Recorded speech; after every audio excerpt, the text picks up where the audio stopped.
दिनै जोङो सालबारि block UPPL नि दैदेननायाव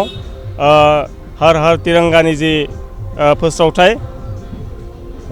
बेनि जे रेलि जों लादों सालबारि ब्लक कमिटि UPPL आ दिनै जोङो रुप'निफ्राय जागायनानै सालबारि साउदुरपेटा आनन्द बाजार जानानै नैबे गोवर्धना बासबारि कालपानि आरो सालबारि आरोबाव जों रुप'याव थांबावगोन आरोखि आरो बेवहाय जोंनि फिलफिलिया गासै 100 जनसो जादों 100 खानसो जादों आरो जोङो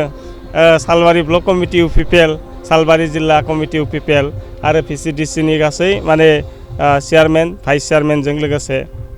जोंनि मावथि बिथांमोनखौ लानानै जों बे रेलिखौ खालामदों।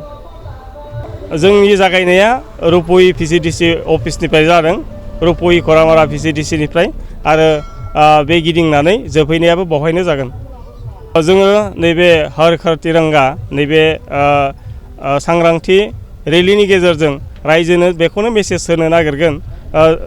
भारतआ उदांस्रि मोननाया 75 बोसोर जाबाय आरो बे 75 बोसोर उदांस्रि जि सान फालिथाय बे सान फालिनायजों लोगोसे जोंनि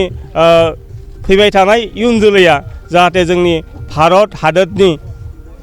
जौगानायनि थाखाय जाहाथे खामानि मावलाङो भारतनि संबिजिरखौ दहाय होनानै भारतनि नोगोरारि हिसाबै भारत हादोरनि थाखाय मावनांगौ जि हाबाफारि बे हाबाफारिखौ जाहाथे सोद्रोमै मावलाङो जोंनि हादोरखौ जाहाथे मान होयो हादोरनि थाखाय जाहाथे बयबो गावखौ बावसोमो बे मेसेजखौ जों होनो नागिरो।